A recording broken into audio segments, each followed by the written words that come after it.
Muy bien, buenas noches. El día de hoy tenemos al doctor Alberto Molano con la conferencia Inteligencia Financiera en tiempos de pandemia para anestesiólogos.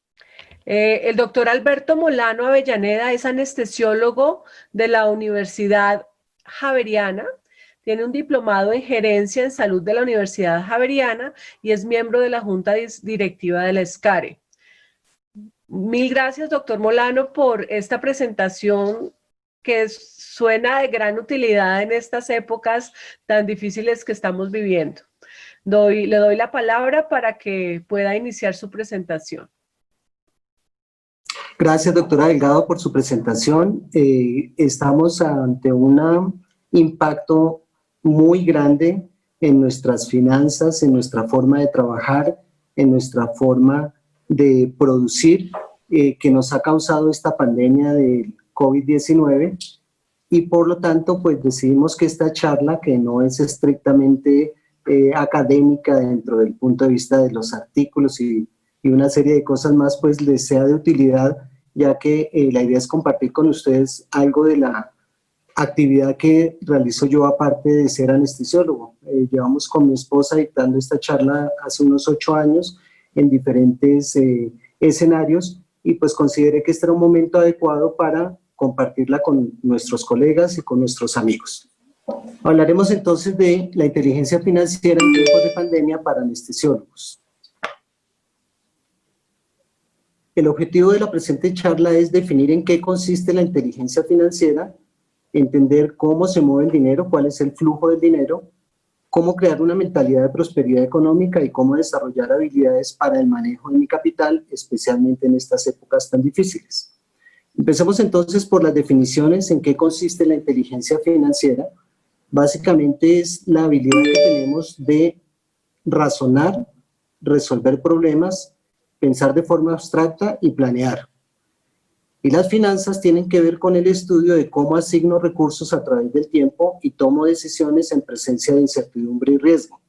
Si nos devolvemos un poco a las definiciones, pues vemos que esto nos está indudablemente impactando y tiene todo que ver por estos tiempos. Tenemos que razonar, resolver problemas financieros, pensar de forma abstracta, planear, y también necesitamos tomar decisiones en estas épocas de incertidumbre y riesgo. Muchas personas son bendecidas con diferentes tipos de inteligencia, algunos con inteligencia emocional, inteligencia social, algunos con inteligencia matemática o académica. Y pues la mala noticia para muchos de nosotros es que la inteligencia académica y la financiera casi nunca confluyen. Y vamos a ver en unos resultados que les voy a mostrar más adelante que esto lamentablemente se presenta. ¿Qué es lo que define entonces mi inteligencia financiera? Y esta es como una parte muy central de la charla. En este momento seguramente no define mi inteligencia financiera cuántos puestos tengo, porque mucha gente quisiera no estar trabajando en estas circunstancias de COVID incluso. Si no es esto, pues tampoco es mi actividad social, ya que todos los clubes sociales están cerrados, ni la marca del vehículo que conduzco, porque pues todos están parqueados y parece ser que durante unos días más, de acuerdo a las noticias que tenemos hoy en Bogotá. Ni siquiera depende de la cantidad de dinero que pueda yo tener en ese momento, ya que no hay forma de salir a invertirlo, no hay forma de salir a gastarlo, porque pues todos nuestros centros comerciales se encuentran cerrados. Entonces, ¿qué es lo que define mi inteligencia financiera? Mi inteligencia financiera está definida por qué tanto gasto, en qué punto de esta pandemia me cogió el gasto que yo tenga en este momento. Esa es la parte más importante. Mi nivel de vida va a depender de qué tanto gasto y no tanto de qué tanto dinero gano. Y lo otro que define mi inteligencia financiera es qué tanto mi capital está trabajando para cubrir mis gastos y permitirme comprar cosas que me produzcan dinero, o sea, comprar activos. Sin embargo, estas dos definiciones de mi inteligencia financiera no me van a servir mucho si no logro adaptarme a los cambios. Y este es un punto muy importante. Yo creo que aquí el COVID nos está dando una lección muy importante. Los virus se han adaptado más que las formas inteligentes en nuestro planeta y creo que nos va dando una batalla bastante dura.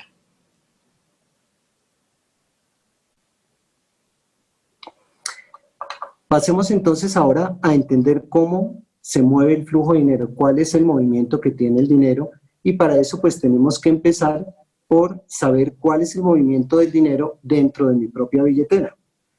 Hoy en día se consiguen diferentes apps, diferentes tipos de balances, y es allí por donde debemos empezar, porque este es el mapa a través del cual nos vamos a mover en estos momentos para lograr tener un diagnóstico de la situación financiera.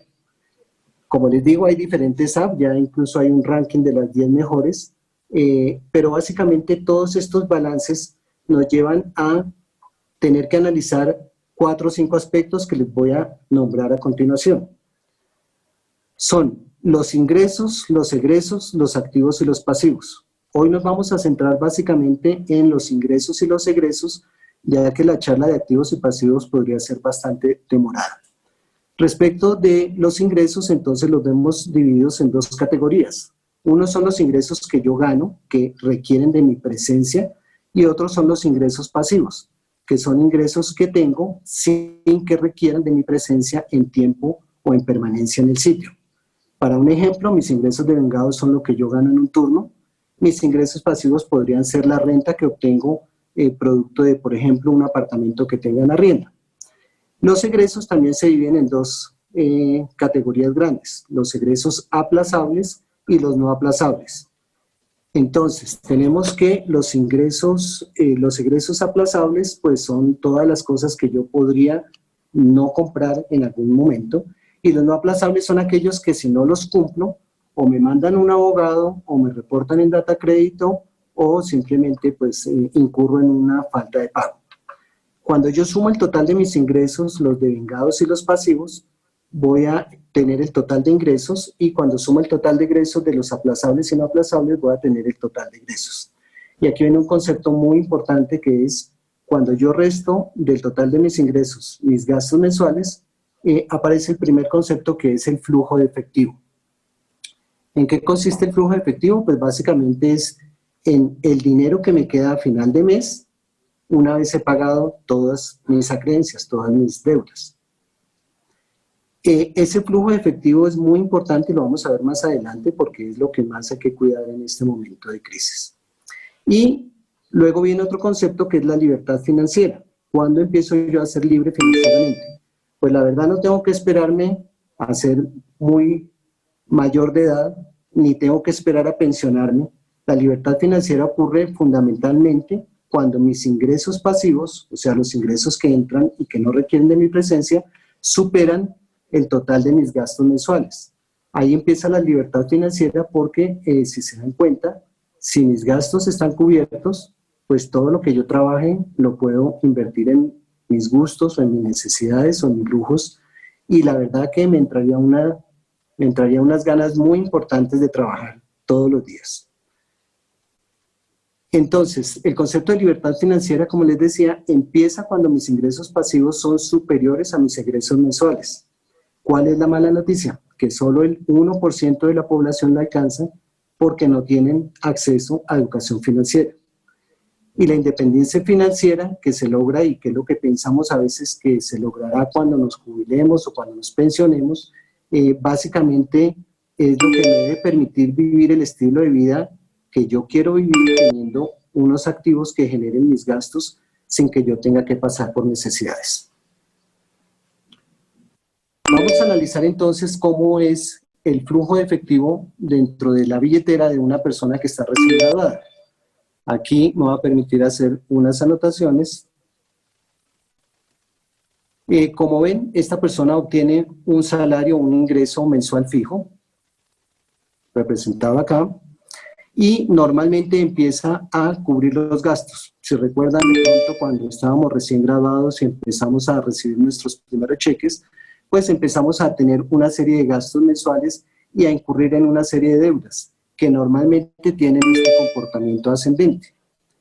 Eso hace que el flujo de efectivo durante el transcurso del primer año empiece a decaer, como ven en esta gráfica, y es una época en la cual no estamos normalmente pensando en construir nuestra columna del ingreso pasivo. Al no construir la columna del ingreso pasivo, pues estamos cada vez más lejos de la libertad financiera. Vamos a ver el cuadro de ingresos de una persona que es autoempleada. El anterior era de una persona que tiene su sueldo fijo. El autoempleado es una persona que genera su propio ingreso, que tiene meses buenos y meses malos, como nos pasa pues a todos, y digamos que en este mes no produjo. Ese mes que no produjo ingresos, pues básicamente se va reflejado en que en ese mes su flujo de efectivo va a caer ostensiblemente. Sin embargo, las personas que trabajan en esta modalidad, pues básicamente tienen meses buenos que compensan los meses malos. Sin embargo, si se dan cuenta aquí, pues se mantienen en una línea estable, un poco lejos de la libertad financiera.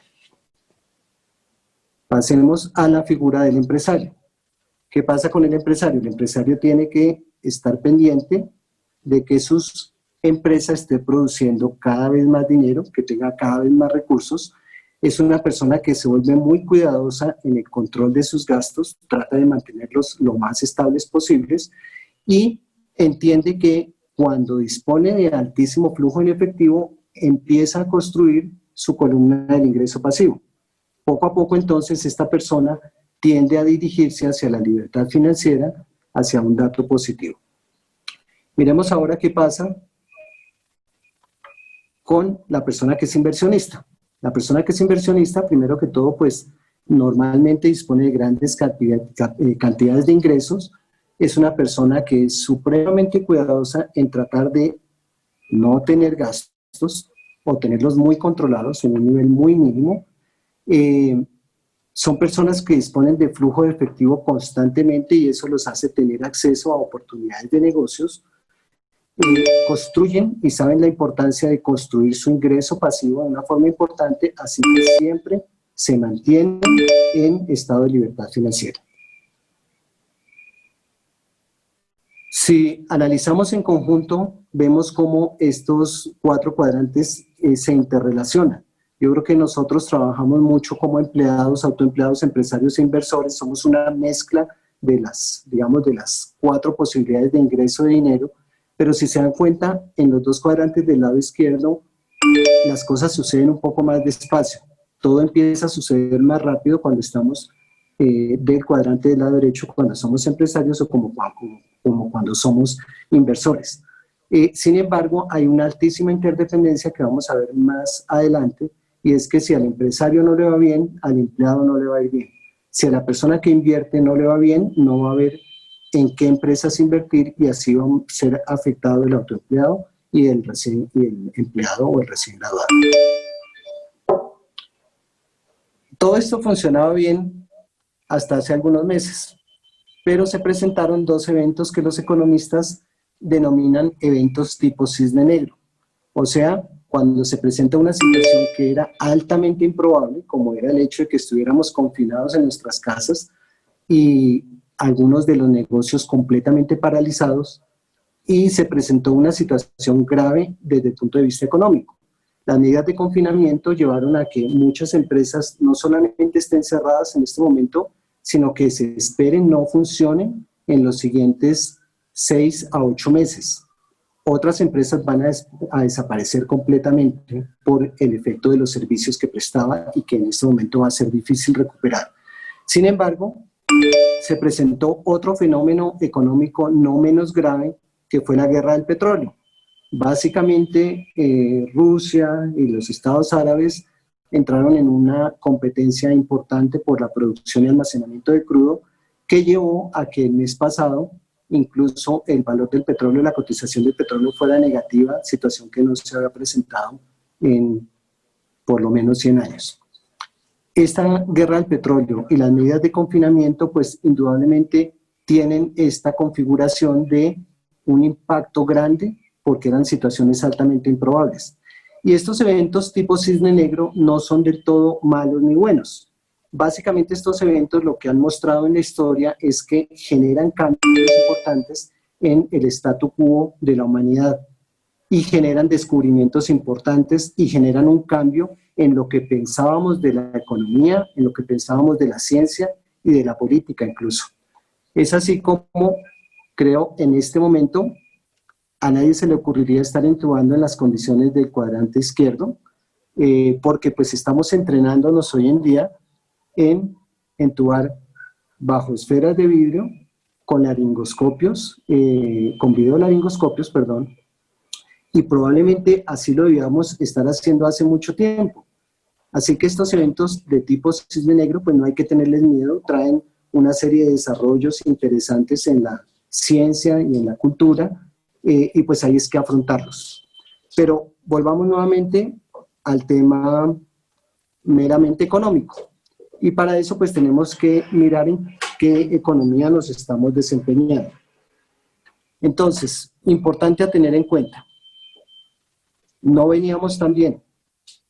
Y este punto es algo a lo que quiero que le pongan mucha atención, porque el PIB durante el primer trimestre del año se había comportado muy bajo, estábamos en 1.1, el año pasado fue de 2.8 y esperábamos este año llegar al 3.2. Realmente creo que vamos a estar muy lejos de esa meta. La tasa de desempleo estaba en 10.8 y esperábamos reducirla a un solo dígito, a 9.6.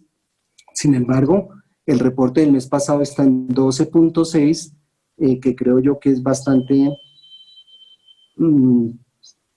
bueno para la situación que se está presentando, pero que se espera con el cierre de las empresas que va a haber puede afectarnos y llegar a un 20 o un peligroso 30% incluso. Esto pues basado en la pérdida de empleos también que se han visto en otros países como en Estados Unidos.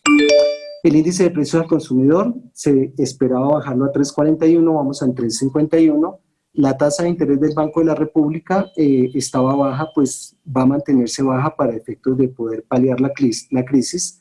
Los TES, los títulos del Estado, pues que tienen que ver básicamente con renta fija, están en 3.45, también han presentado una pérdida importante, especialmente este y este. Y el índice de la Bolsa de Colombia, que tiene que ver con la renta variable, pues también ha presentado una disminución importante y en este momento se sitúa en 1.142, el año pasado terminamos en 1.611.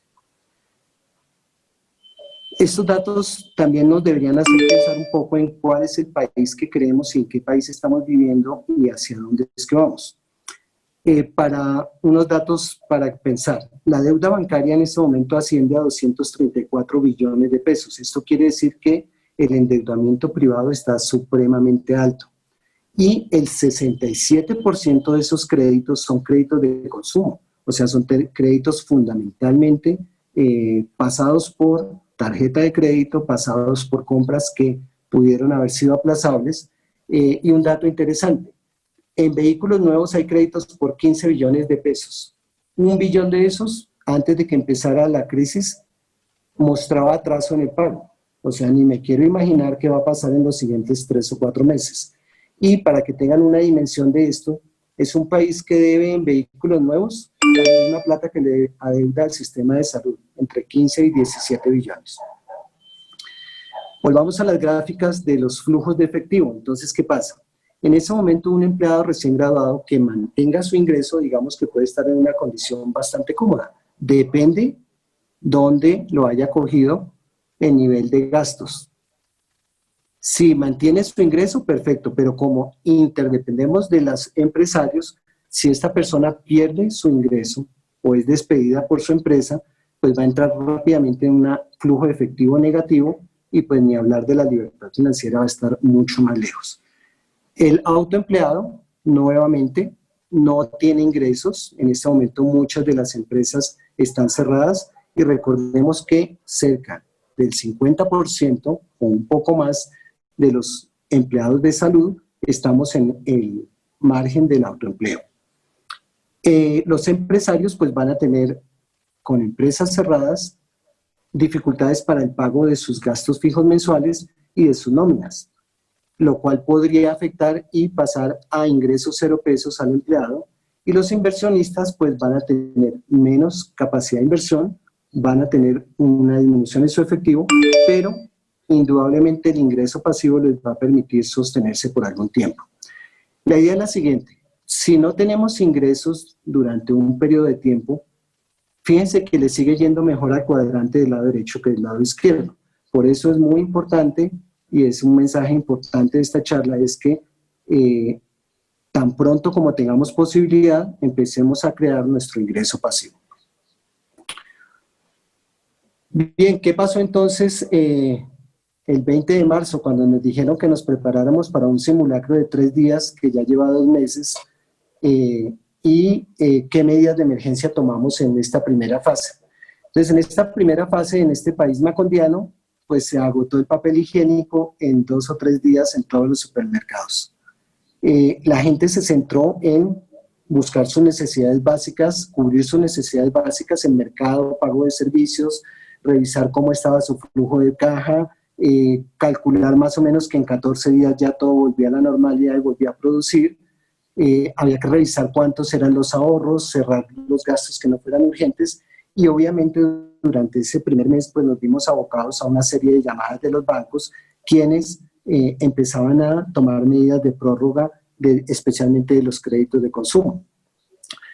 Empezó el gobierno a dar tipos de ayuda para cada cuadrante diferente, básicamente para las personas menos protegidas, los programas de familia y jóvenes en acción, la prórroga de créditos de consumo, algunas medidas para hacer protección del empleo y que se perdiera la menor cantidad de empleos, y el no cobro de servicios públicos, medida que hasta ahora pues las únicas cosas que hemos escuchado es que los servicios públicos llegaron más altos porque las personas permanecían en sus casas y porque las tarifas aumentaron.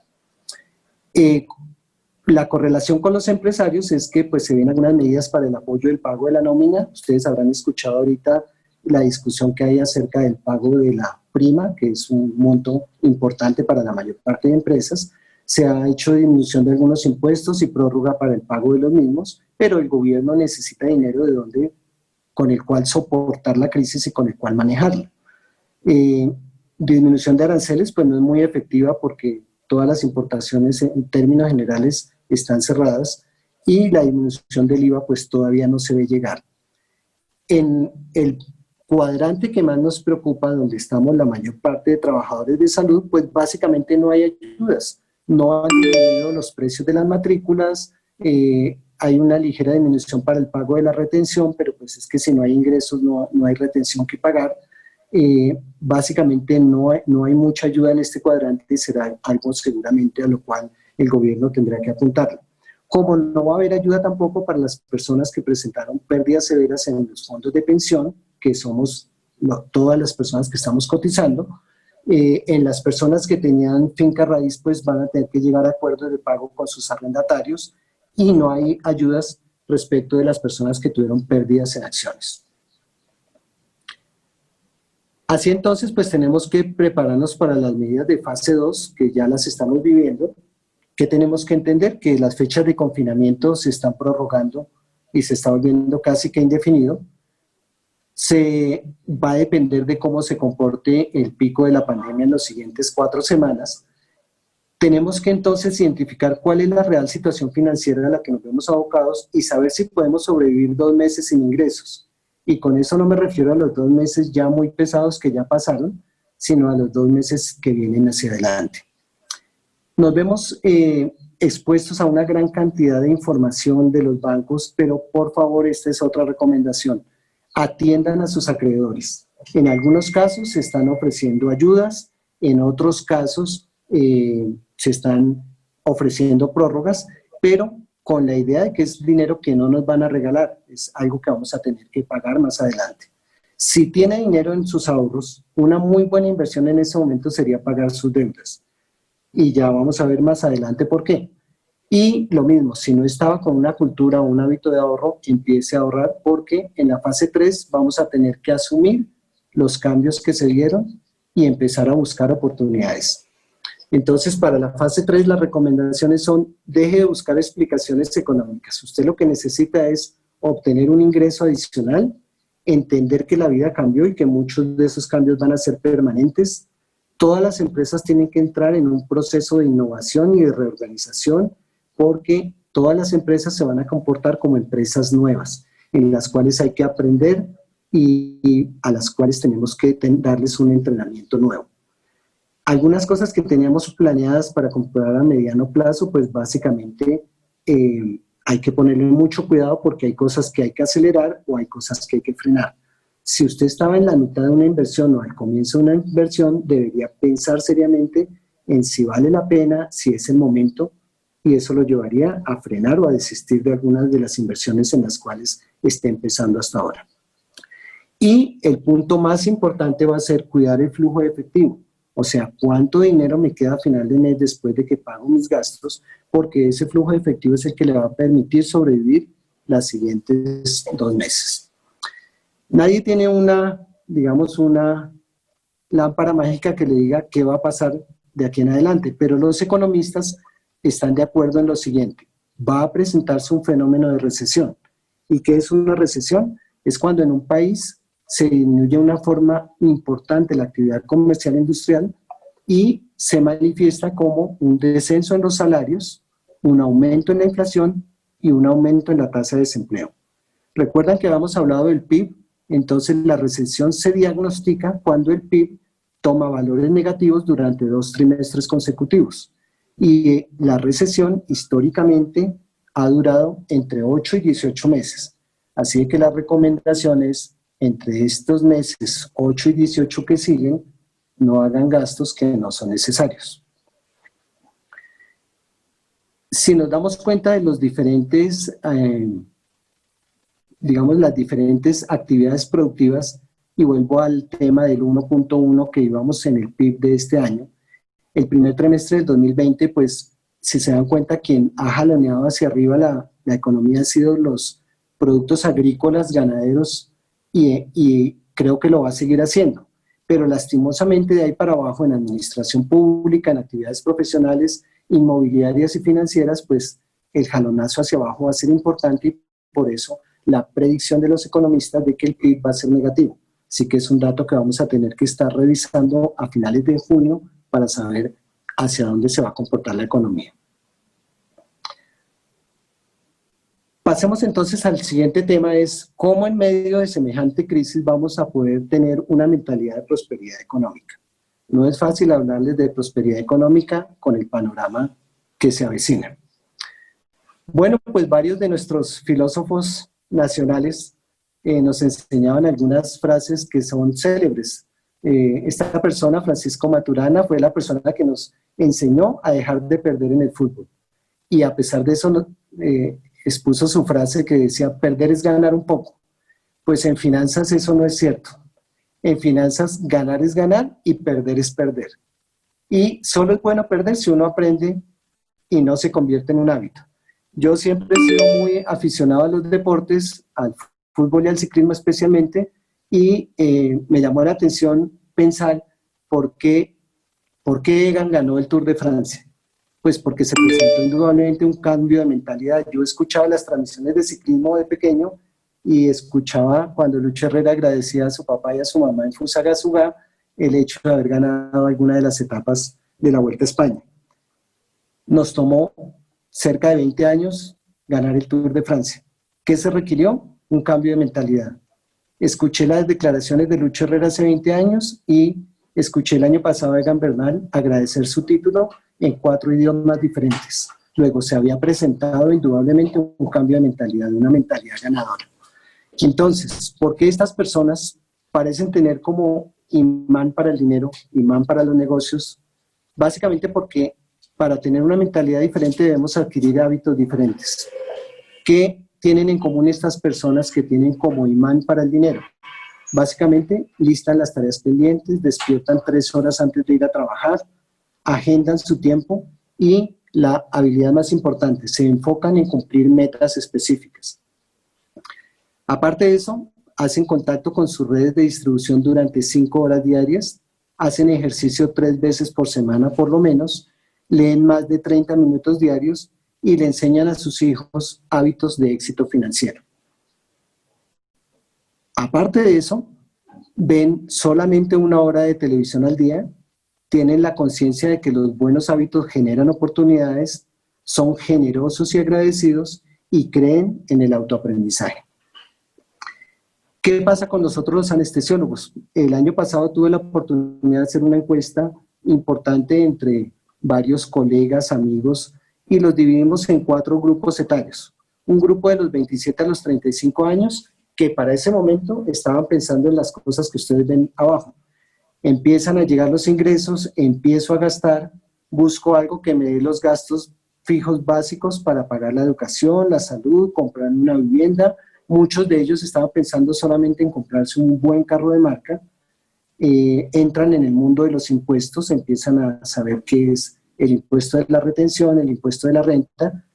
Un consejo muy importante, si empiezan a tener hijos en esta época de la vida, pues compren el plan de educación más alto, eso va a hacer que no tengan que trabajar hasta edades avanzadas, y tratan de estabilizar su hogar desde el punto de vista psicológico, emocional y afectivo. En el grupo de los anestesiólogos de 35 a 50 años, básicamente se buscan otras cosas, se busca estabilidad laboral, cómo crecer y tener reconocimiento académico. Los hijos están demandando gran parte de los ingresos porque se están pagando los colegios, las universidades. Los anestesiólogos invierten en finca raíz con el objetivo de que, terminado esto a los 50 años, pues ya hayan terminado de finalizar esas inversiones y se concentran en mantener la actividad social y se enfrentan lastimosamente cada vez en un porcentaje más alto a su primer divorcio. Recuerden que cada divorcio les va a costar el 50% de su capital. En el grupo de 50 a 67 años, pues vemos como muchos están conformando su segunda familia, están organizando los hijos y las empresas que van a quedar, están empezando a planear su pensión, pero a la vez se están viendo abocados a patologías preocupantes. Entonces ya tenemos infartos, hipertensiones, diabetes, y en términos generales la persona empieza a hacer una preparación para hacer un retiro integral. Pero viene una serie de preocupaciones porque van a su balance, están pagando matrículas universitarias o matrículas de los hijos recién nacidos y encuentran, bueno, ¿será que la pensión sí me va a alcanzar?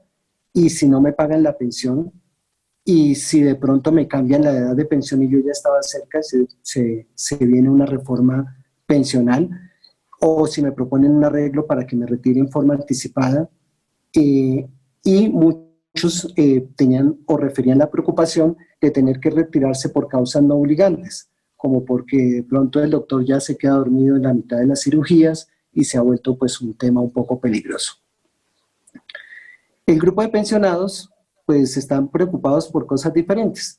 Básicamente les parece que hay un incremento desproporcionado del impuesto predial y del costo de vida, le preocupa el futuro de los hijos, la salud personal y la del cónyuge, les ocupa mucho tiempo pensar en los errores que cometieron, pero básicamente cuando les interrogábamos acerca de los errores decían, mire, unas inversiones que hice en mi vida que no salieron bien porque no tenía el conocimiento financiero para meterme en esos negocios.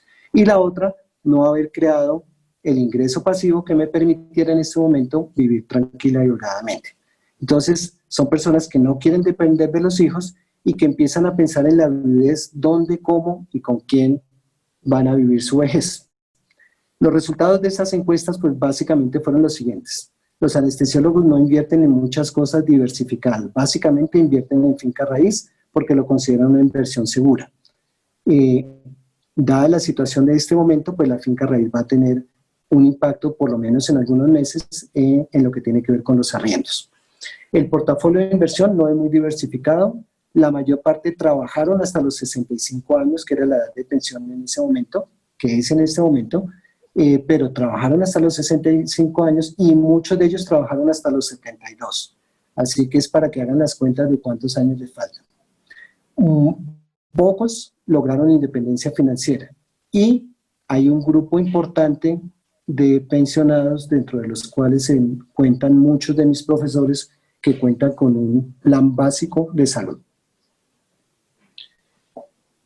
Pasemos entonces al objetivo de qué habilidades debo desarrollar yo para administrar mi capital. Entonces, básicamente tengo que desarrollar 4 habilidades. Es cómo obtener dinero, cómo presupuestarlo y gastarlo, cómo definir metas y cómo obtener educación financiera. Entonces, mucha gente dice, bueno, pero es que la habilidad para tener dinero no la tiene todo el mundo, pero sí debería por lo menos tener una relación con el dinero. Entonces la relación que uno debería tener con el dinero es más o menos las frases que ven al lado derecho. O sea, tengo la habilidad de producirlo, multiplicarlo y regresa y lo comparto con más gente. Me divierto generándolo, fluye de una manera natural y abundante en mi vida y sirve para ayudar a otras personas. Miren que esto sí que es cierto en estos momentos de crisis. Y para obtener dinero, pues en este momento creo que estamos empujados a que la mentalidad del siglo pasado de conseguir un trabajo estable y buenas prestaciones ya se acabó. Estamos enfrentados a una economía de conocimiento y tecnología globalizados que hace que la riqueza no se genere porque yo esté recibiendo un ingreso mensual, sino porque estoy generando esa riqueza en mi mente. Así que no necesito dinero para producir dinero, lo que necesito es buenas ideas, y esas buenas ideas sí que pueden surgir en la mitad de una crisis como la que estamos pasando. La segunda habilidad es presupuestar y gastar. Entonces, tengo que centrarme en saber cuánto gano, cuánto gasto, y los consejos más importantes podrían ser: ahorre el 10% de su ingreso hasta que se le convierta en un hábito. Páguese de primero. Si ya tiene deudas, pague lo que debe, y si los ahorros se exceden esas deudas, pues renegocie, vaya al banco. Muy frecuentemente se pueden encontrar oportunidades de arreglo, incluso con los acreedores que uno pensaría que no la puede lograr. Nos llamó mucho la atención en la encuesta. Está bien que uno no sepa cuánto gasta al mes o no tenga la medida exacta de cuánto gasta al mes, pero muchos de los anestesiólogos ni siquiera llevaban las cuentas de cuánto ganaban al mes. Todos contestaban, miren, más o menos tanto en un lado, más o menos tanto en el otro, y pues yo creo que en estos momentos es muy importante tener una información lo más certera posible, porque si somos expertos en llenar registros de anestesia, deberíamos ser expertos por lo menos en registrar nuestros gastos. Eso nos permitiría construir unos indicadores que nos lleven a un diagnóstico, y recuerden que pues a mayor información, mejor es el diagnóstico. Lo que pasa es que nos toca leer publicaciones diferentes a Anesthesiology y a British Journal. Hay que empezar a leer estos temas porque pues, nos van a impactar, nos están impactando. Entonces hay una gran cantidad de publicaciones nacionales que vienen con temas muy interesantes que tienen que ver no solamente con nuestras empresas, sino con nuestro manejo diario del dinero. La habilidad más importante indudablemente es saber gastar. Entonces hay gente que es experta en gastar para impresionar a sus amigos, a sus amistades, al vecino. Así que es muy importante establecer cuáles son las prioridades en sus gastos. Y una frase que me llamó mucho la atención y que me hubiera servido muchísimo hace muchos años sería: si yo no puedo comprar algo que quiero de contado, es porque aún no lo merezco. Me llamó mucho la atención en la encuesta que hice entre los anestesiólogos ver cómo los recién graduados estaban pensando en adquirir un carro de marca, un carro de gama alta. Dicen, mire, si lo puede comprar de contado, cómpreselo. Si no lo puede comprar de contado es porque todavía no se lo merece. Seguimos. Definida la habilidad para definir metas. Esta probablemente es la habilidad que deberíamos enseñarle a nuestros hijos y es la habilidad que es más importante de cubrir. Las metas son lo que me va a permitir estar enfocado en lo que yo quiero. Ser metas reales, alcanzables, qué quiero hacer y a qué me comprometo. Porque mucha gente dice, listo, yo quiero tener un ingreso superior, pero no me comprometo a ir a buscar sitios donde el ingreso sea superior. Entonces estas metas básicamente hay que ponerlas por escrito y deben generar emoción para que en el momento que uno las cumpla, pues se sienta satisfecho y lo ayuden a ir hacia adelante.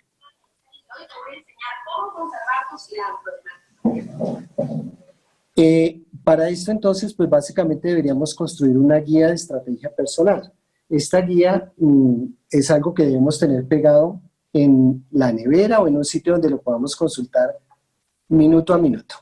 Por lo menos verlo todos los días.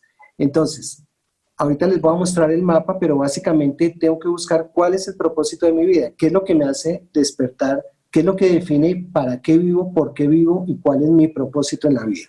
La visión es cómo me veo en 5 años, qué habré logrado, qué habré conseguido en 5 años. Las metas son cosas más específicas, son cosas que necesito definir para los siguientes 2 años y que me permitan lograr mi visión. Los proyectos tienen que involucrar 2 o más tareas y las tareas son acciones específicas que debo revisar todos los días.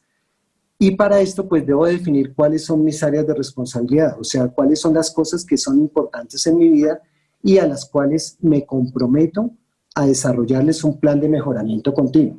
Esperamos hacerles llegar esto a través de sus correos, pero básicamente es esto, construida así, empecemos a leerla de abajo hacia arriba. Entonces, las áreas de responsabilidad las debo definir yo mismo, qué es importante en mi vida, mi familia, mis amigos, mi pareja, la educación, el trabajo, las finanzas, en fin, la salud, los hábitos, y ponerle una tarea a cada eso, ponerle una meta, un objetivo para que esté de acuerdo a mi visión y de acuerdo a mi propósito de vida. Lo que deberíamos desarrollar es cómo obtener educación financiera. Entonces, pues hay dos formas de aprender finanzas en la vida, como se dice aquí en Bogotá. Una es a los totazos y la otra es a los totazos de otras personas. Entonces yo creo que es más cómoda la segunda. Así que el problema es que esta educación financiera no nos la enseñan en la universidad, no está en el currículum universitario y la mayor parte de la población no la va a recibir nunca. Y pues requiere una ciencia y requiere leer cosas diferentes. En resumidas cuentas, de muchos de los libros que hemos leído respecto a este tema, ¿cuáles son las características que yo debería desarrollar para ser un buen administrador? Primero, tener un plan de acción, o sea, saber para qué voy a producir mi dinero. Segundo, ahorrar el 10% de lo que gano para invertir en cosas que produzcan más dinero. Tercero, gastar las deudas que generan minimizar las deudas que generan los gastos innecesarios. El cuarto sería establecer metas de dinero a corto y largo plazo, gastar el dinero estratégicamente, buscar consejo financiero profesional o por lo menos interactuar con personas que hayan demostrado tener éxito como administradores de sus negocios y mantenerme aprendiendo en nuevas estrategias de generación de dinero. Quiero compartir con ustedes esta diapositiva que les manda mi esposa, con quien ya les comentaba, nos dedicamos a dictar esta charla desde hace algunos años, que básicamente tiene que ver con lo que ustedes van a diagnosticar cuando vean su estado normal o su estado financiero actual. A veces a uno le da miedo porque se va a enfrentar a que depende de si me pagan, depende de si no me sacan del trabajo. Pero básicamente estos 5 pasos son importantes para cumplir de aquí en adelante porque nos va a tocar asumir retos nuevos y empezar empresas nuevas. El primer paso es inicia sin miedo donde estás. Hay que empezar con lo que tenemos. No esperemos a que pase el siguiente mes, a que pasen 2 meses, a que se mejore el estado, a que venga la epidemia, a que el estado nos dé ayudas. Básicamente hay que empezar de donde estamos. El tercer paso es el más importante, hay que dar pasos de fe. La fe es muy fácil tenerla cuando yo estoy empezando un negocio y tengo la expectativa de que me va a ir bien. La fe es muy fácil de tener cuando ya veo la luz al final del túnel de un proyecto que me tomó 5 años y estoy a puertas de obtenerlo. El problema es si voy a tener la fe en el medio, en la mitad del túnel, porque esa es la parte difícil de pasar. El cuarto paso es, entiende que siempre estás en una etapa. A veces estamos en etapa de gastar, a veces estamos en etapa de ahorrar, a veces estamos en etapa de producir. Hemos pasado todos por una etapa de estar relativamente quietos desde el punto de vista de nuestros trabajos, pero muy inquietos desde el punto de vista académico y desde el punto de vista financiero. Y el último paso es, toca empezar a correr la milla extra. Si nosotros queremos cambiar nuestro país, queremos cambiar la situación de nuestras empresas, queremos cambiar el mundo, pues tenemos que pensar un poco fuera del quirófano. Básicamente lo que pretendía esta charla es sacarlos un poco del tema de los monitores del COVID y saber que tenemos un país precioso por disfrutar, saber que tenemos las habilidades y las cualidades para tener un ingreso digno, que ojalá esta pandemia nos cambie favorablemente, que ojalá algún día que volvamos a Cartagena, ojalá en nuestro próximo Congreso Nacional, dejemos de convertir las playas en botaderos o en rumbeaderos y podamos ir a Cartagena a observar los delfines que pasan por la bahía.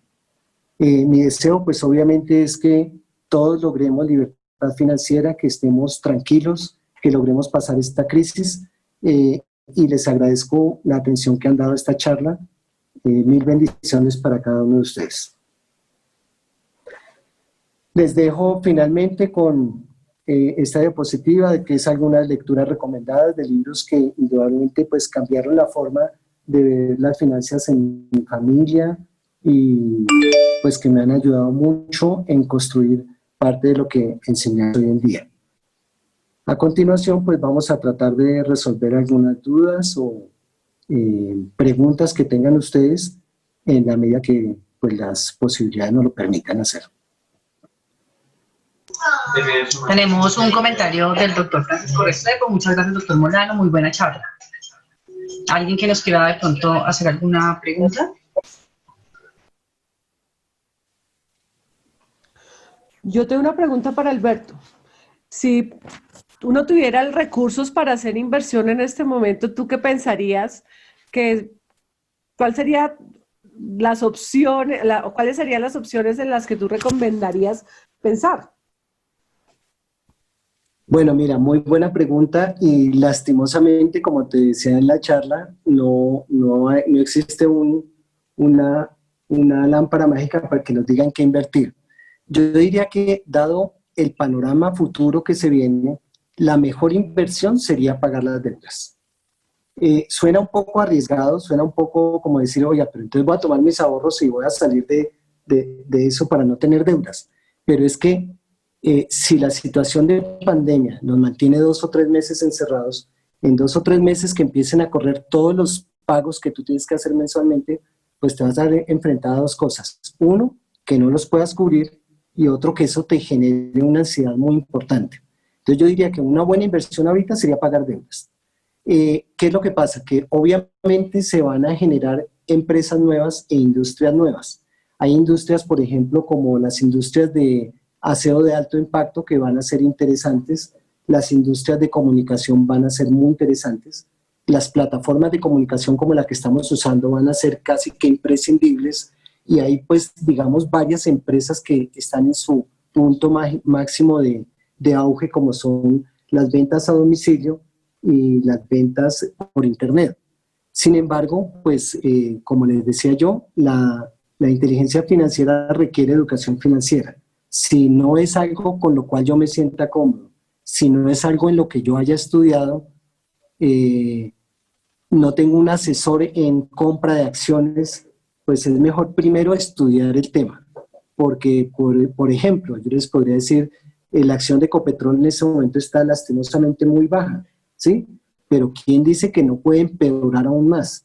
Entonces, pues básicamente uno debe invertir en las cosas con las que uno se sienta cómodo y en las cuales tenga algo de educación financiera, y para eso pues afortunadamente en YouTube ustedes encuentran gran cantidad de charlas. Lo que pasa es que el COVID nos ha puesto en una situación de vulnerabilidad tan grande que pues el panorama es bastante incierto. Por lo menos en los siguientes 2 meses deberíamos estarnos quieticos con nuestras inversiones y tratar en lo posible de disminuir la deuda.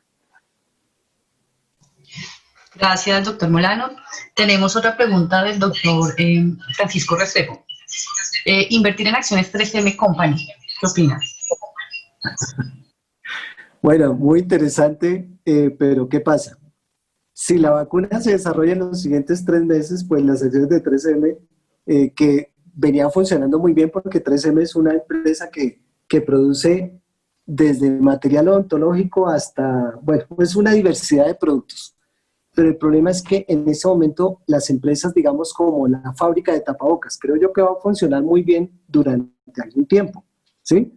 Pero todo es cíclico y todo lo que sube baja y también todo lo que baja tiende a subir.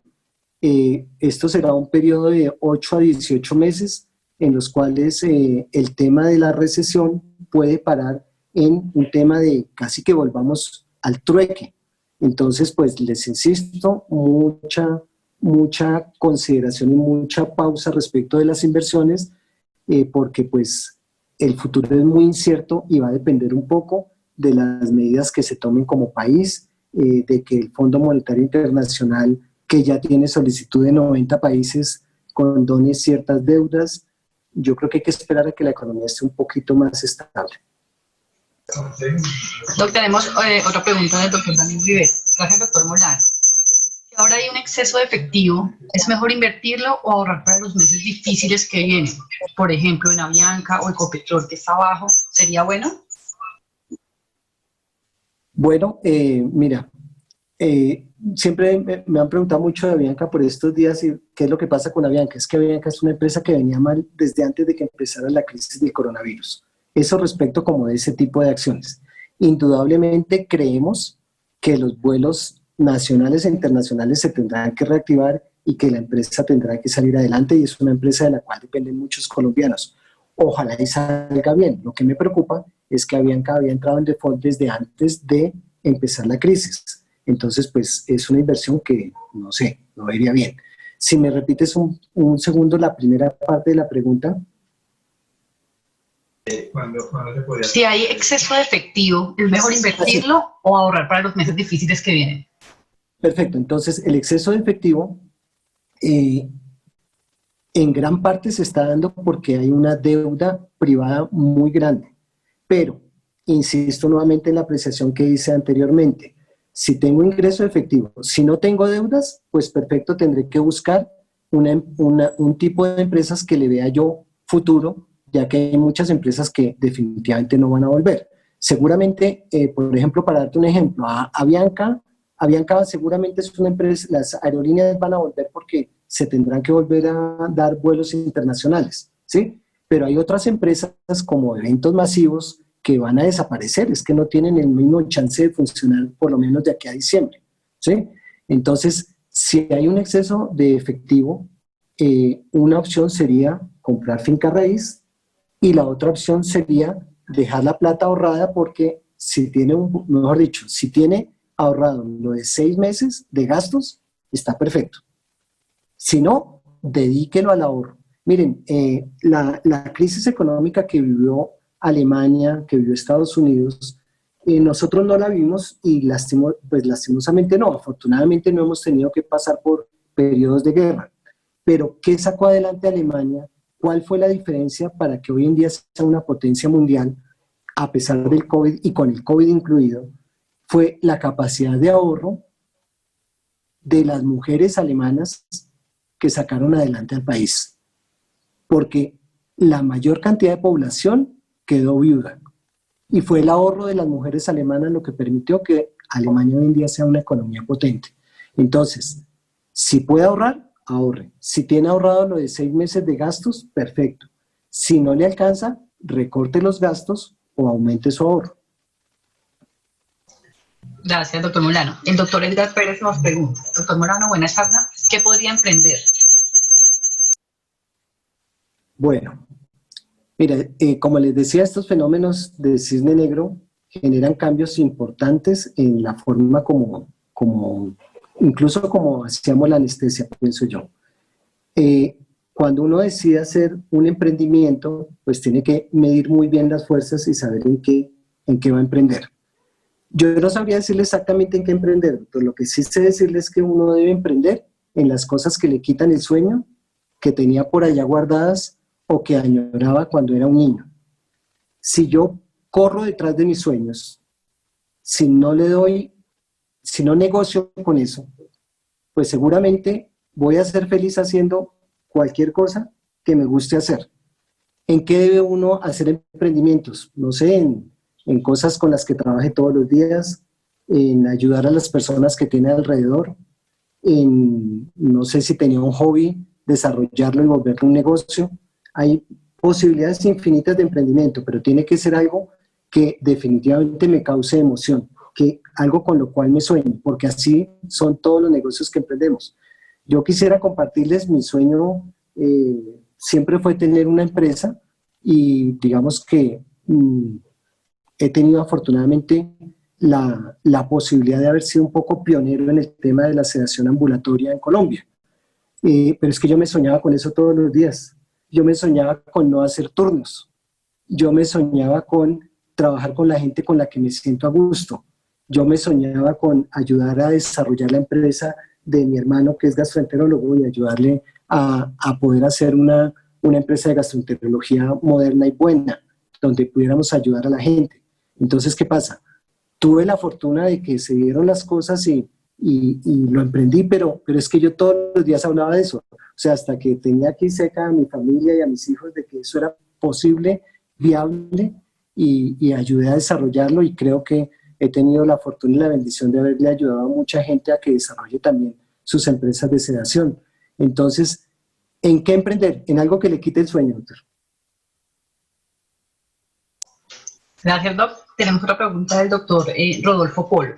Doc, ¿es mejor en este momento refinanciar deuda o sacar ahorros y pagar deudas? Bueno, están haciendo muchas ofertas de refinanciación. Yo puedo refinanciarlos si le pongo números a esos temas de refinanciación. Lo importante es no creerme que eso no me va a costar y no creerme que eso no tengo que pagarlo. Pero un ejemplo, si yo tengo el dinero ahorita de hacer un ahorro... Sí, perdón. Si yo tengo la opción de hacer un abono a capital ahora, ¿sí? Y me redifieren el crédito a 3 meses, pues ahorro lo que tengo que pagar dentro de 3 meses, pero yo voy haciendo abonos a capital. Esa podría ser una estrategia para salir de una forma bastante rápida, ¿sí? No sé si quedó clara la respuesta. Pienso que sí, Doc. Otra pregunta de la doctora Diana Rodríguez. ¿Qué opina de compra de bienes raíces a largo plazo? Apartamentos, oficinas sobre planos. Bueno, nuevamente, antes de que empezara la crisis del COVID, el tema de inversión de oficinas estaba bastante a la baja. ¿Por qué? Porque pues, ustedes vieron la cantidad de avisos de WeWork que empezaron por todo lado. Esto es por referirme a una de las empresas. ¿Qué pasa? Las empresas hoy en día no requieren de oficina. Esta virtualidad que estamos viviendo en este momento hace que muchas de las empresas opten por evitar el pago del predial que genera comprar una oficina, evitar los impuestos, evitar el mantenimiento, evitar la depreciación. Entonces, el tema de las oficinas es un tema que ya venía mal antes de que empezara la crisis del COVID. Eso como parte inicial de la pregunta. La otra es comprar finca raíz siempre y cuando esa cuota, porque me dice que es a largo plazo, esa cuota no impacte en que mis gastos mensuales estén desbordados. Porque, ¿qué pasa? Puede ser una inversión muy segura. En la depresión, posterior a los años de la depresión en Estados Unidos, ¿qué buscaron? Las familias buscaron espacios más grandes para vivir. Se salieron un poco de las ciudades y empezaron a tratar de buscar casas más grandes. Eso hizo que el país, en cierta medida, se extendiera en su territorio y que los americanos invirtieran en casas grandes. Pero en este momento, pues con la infraestructura que tenemos, con el problema de carreteras que se nos avecina, con la crisis en la construcción que se evidenciaba en el primer trimestre de este año, pues va a ser muy difícil, primero, que la finca raíz tenga un incremento muy rápido. En este momento yo creo que incluso va a bajar de precio y habría una oportunidad para invertir ahí si el precio es bajo, pero sobre todo es si no tengo que incurrir en una deuda a 15 años que afecte mi flujo de caja. En este momento lo más importante es cuidar el flujo de efectivo, ¿sí? Entonces, recuerden, vamos a tener seguramente de 8 meses a 18 meses un tema de recesión bastante complicado. Es mejor tener algo de ahorros y tener dinero disponible para estar pendiente de alguna buena inversión. Gracias, Doc. Tenemos en este momento la última pregunta del doctor Rodolfo Polo. Algunos asesores de finanzas hablan de escenarios de recesión económica que pueden durar hasta 5 años. Con este panorama, ¿conviene tener ahorros en bancos o tener el ahorro en efectivo debajo del colchón?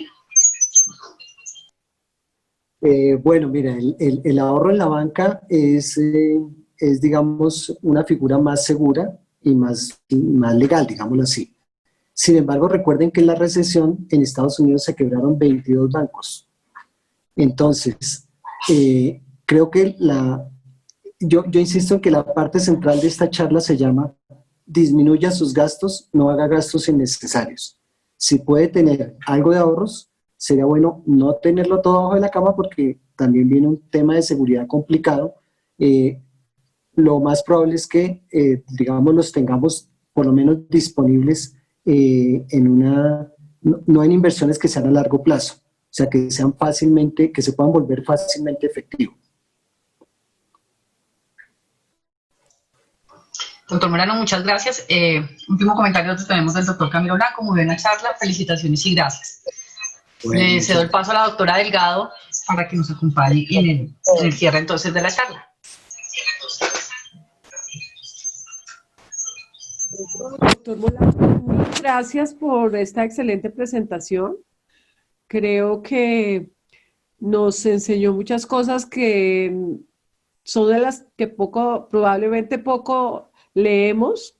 Entonces, indudablemente, esta información agrega valor y más en este momento de crisis donde tenemos que ser muy cuidadosos de la forma como procedemos, cómo gastamos y cómo cuidamos lo que viene hacia futuro, porque hay mucha incertidumbre y creo que no hay claridad de lo que va a ocurrir. Hablas de 2 meses, pero probablemente de 2 meses digamos, de vivir probablemente de los ahorros, pero yo creo que el panorama no lo tiene claro nadie hasta que no haya una vacuna o no haya un manejo que podamos dar a los pacientes con COVID. Vamos a seguir en una situación muy crítica y pues es muy importante asegurar nuestro futuro, pero además poder construir país y poder acompañar a tanta gente que la está pasando tan mal. Entonces, el ahorro de una manera solidaria, no solamente para nosotros mismos, sino para ver cómo generamos la posibilidad de que otras personas puedan pasar este trago amargo de mejor manera. Mil gracias y gracias a todos los que nos acompañaron el día de hoy. Cuídense mucho. Muchas gracias, muy amables.